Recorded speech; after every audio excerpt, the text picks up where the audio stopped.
judul awal.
Pandenaran atau bernama asli Pangeran Mangkubumi dengan gelar Sunan Bayat atau Sunan Tembayat. Beliau hidup pada abad ke-16 Masehi. Sosok besar dalam sejarah penyebaran agama Islam yang hidup di masa yang sama dengan Wali Songo ini berjuang selama 25 tahun untuk menyebarkan agama bersama sahabat dan pengikutnya dari kawasan Bayat. Pengaruhnya, Sunan Bayat bahkan dianggap sebagai wali yang ke-10 dari Wali Songo.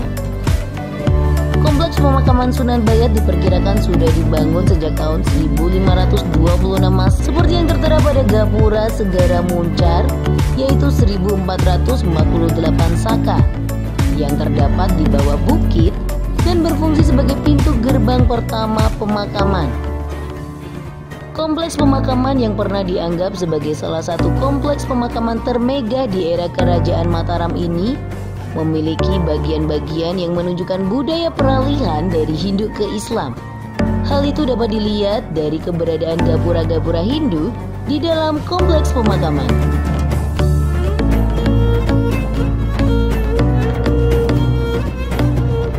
Bukit Jabalkar tidak lepas dari kisah tokoh Adipati Pandenaran, seseorang yang baru saja berjanji untuk lepas dari keduniawian, berlanjut untuk menuntut ilmu pada Sunan Kalijaga.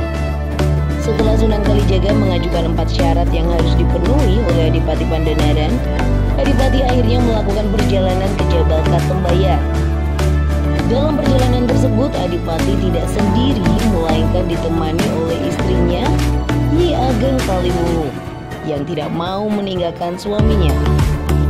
Di dalam mencari Sunan Kalijaga penuh dengan rintangan dan cerita yang membesarkan namanya mengantarkan Adipati pada gelar Sunan Pandenaran.